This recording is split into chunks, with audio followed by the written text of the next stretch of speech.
Hey guys, welcome back to your next class of Catalyst Concepts. So today we are going to dive into a whole new chapter. This will be the chapter number 10 in your syllabus, and that is called Work and Energy. Right. So this is the chapter we're going to start with now. Work and energy are two words that we have heard a lot in general in daily life. We talk about work and energy, right? We know that we do work every single day in some form or the other, and to do that work, we also know that we need to use like a certain amount of energy. Like for example, say that making these videos is work, right? So if I make this video, I'm doing some form of work and I'm spending some energy and effort to make this, right? So generally you and I would say we are working. You are watching this video, taking down notes and studying and taking your test. That is also work, right? That's your work as a student. You are studying and you're learning, so you're using a lot of let's call it mental energy. You're using your brain and your sensory organs to study and learn. Apart from this, there's a lot of things we do. For example, if you're washing clothes or we are cleaning our dishes, we're cleaning the house, we do a lot of physical activity, move here and there. All of these are examples of us doing work, right? Even not, if not humans, we even can talk about machines doing work, right? For example, a washing machine, right? A washing machine will wash your clothes, right? That's also work. And a fan, right? Every time you turn on a fan, it spins to let air circulate in your room. That also is doing some work, right? Now, what about their energy, right? They also need some energy, right? Because work cannot happen without energy. If you are very tired, you don't eat, you're fully hungry, you have no energy left, you cannot work, right? You feel very, let's say, lethargic and you cannot move and you just cannot do anything, right? Similarly, machines cannot work without some form of energy to them. So for example, if my washing machine, I don't connect it to the plug in the electricity, I just put the clothes in it and the detergent, I press start, it won't work, right? The fan, there's no electricity, for example, there's a power cut, turn on the switch, fan won't spin, it's not going to do work, right? It needs some form of energy to work, right? So that is a universal relation. For any work to happen, energy will definitely be used. What happens with energy is something that we are going to be studying about as we go ahead in this chapter.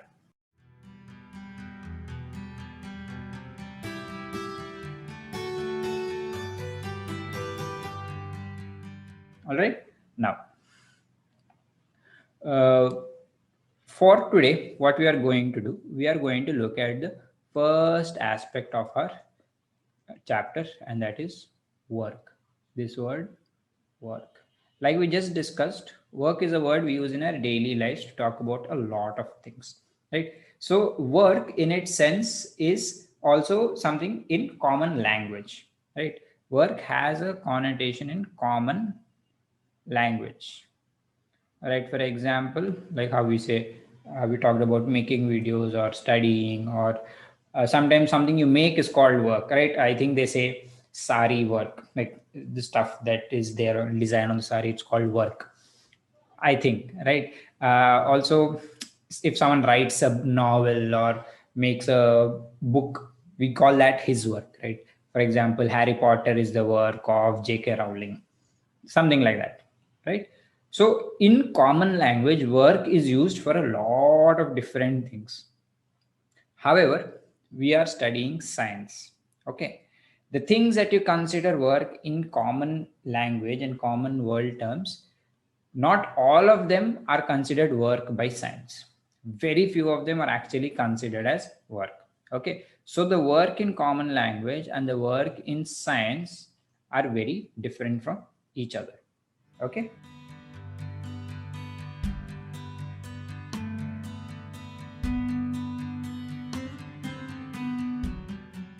So what is work in common may not be work in science.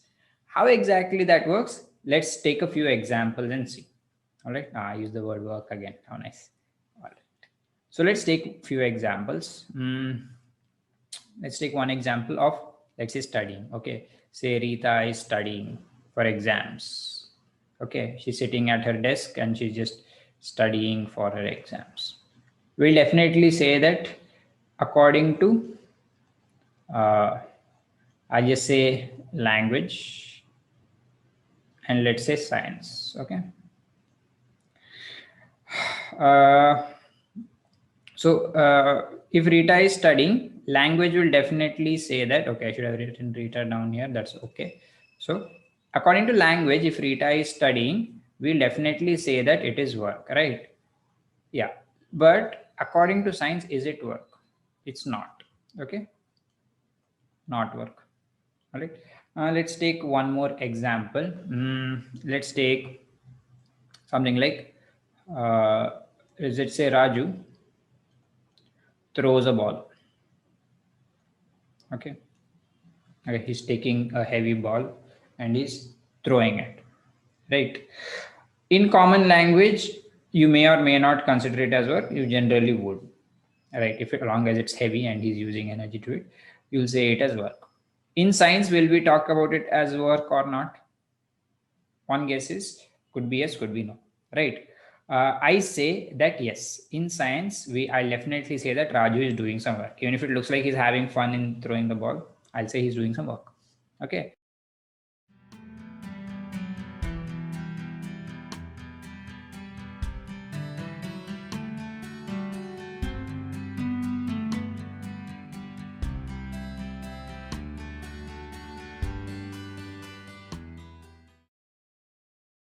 And let's take another example. Okay. I'll say that Ravi pushes a wall. Okay. So there's a wall and Ravi is just standing and just pushing the wall like that. Okay. And he's going to get tired after some time. So yes, definitely in language, you'll say, oh, he's doing some work. Right. But in science, I will not say that he's doing any work. I will not agree to that. Okay. Ravi is not doing any work at all. Finally, let's come to one more thing. Let's say Rishi is carrying a bag on his head. Okay. He's just standing with a bag on his head. Definitely the bag is going to be heavy. Rishi is going to be tired after some time. So yeah, I'm going to say that, yeah, our Rishi is doing some work in the general sense. But according to science, no, Rishi is not doing any work. Right.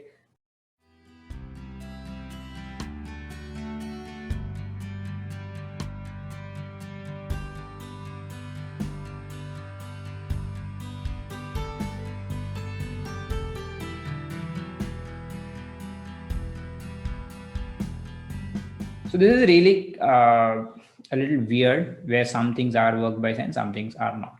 Okay. The reason is, in science, we say work happens only when there are two main criteria followed. Okay. So there are two main criteria to be followed for work to happen in science. Okay. What are those two criteria? Is something you can guess from the example. Okay. One of them is force has to be applied. Okay. There has to be a force that is being applied by someone or something. Criteria number one.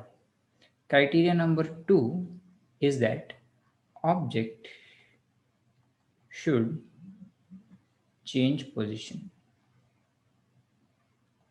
Okay. And by change position, I mean it should get displaced.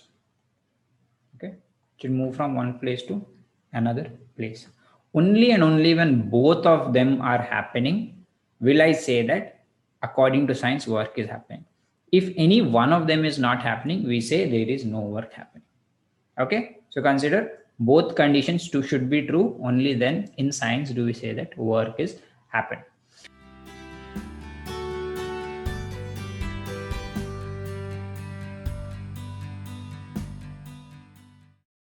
Let's take a look back at the examples that we saw. Okay. Rita is studying, right? There is no object changing its position when Rita is studying. She's just sitting at her desk and reading, right? Second thing, there is no force. Literally, there is no force. Although there is some brain energy being used, she's not applying any force, right? So both of those conditions are not met. That is why Rita is studying is not work by according to science, right? Raju is throwing a ball. Second condition.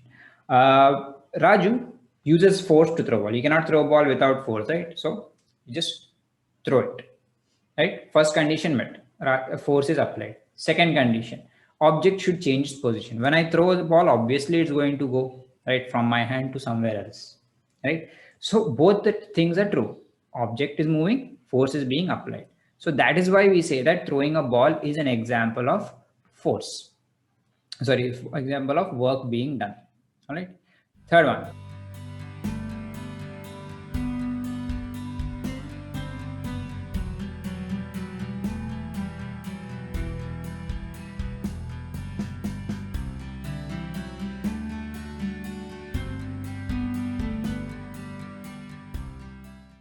Ravi is pushing a wall. All right. Now, when Ravi is pushing a wall, of course, he needs to use force to push it, right? But the first condition is being met. Force is being applied, but the wall does not move, right? The object is not moving. So that is why no matter how tired Ravi gets after some point of time, ultimately he has done no work because the second condition is not met, whereas object is not changing the position. All right.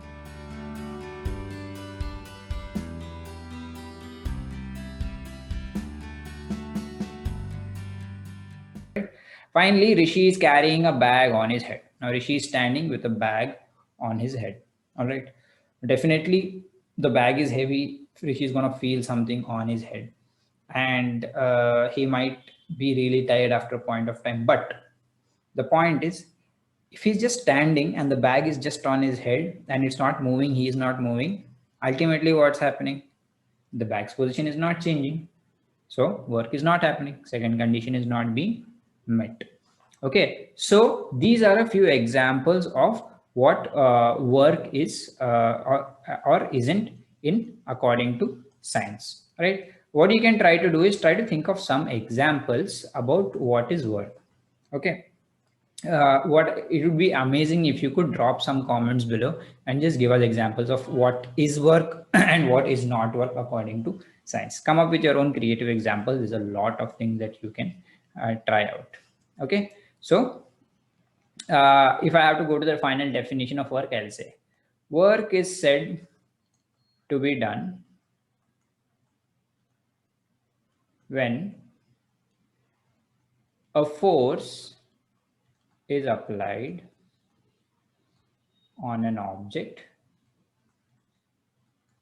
and there is a displacement in the object. Okay, so I have combined both of these conditions and made them into one definition for work, and that definition is as it goes, right? Work is said to be done when a force is applied on an object and there is a displacement in the object. All right, so let's wrap this lesson here for today with the definition of work. I will see you again tomorrow and we'll continue a little bit more discussion about how can we measure work. All right, thank you so much. If you have any questions, doubts, or anything to say, please drop them in a comment below and I'll see you in the next class. Bye bye.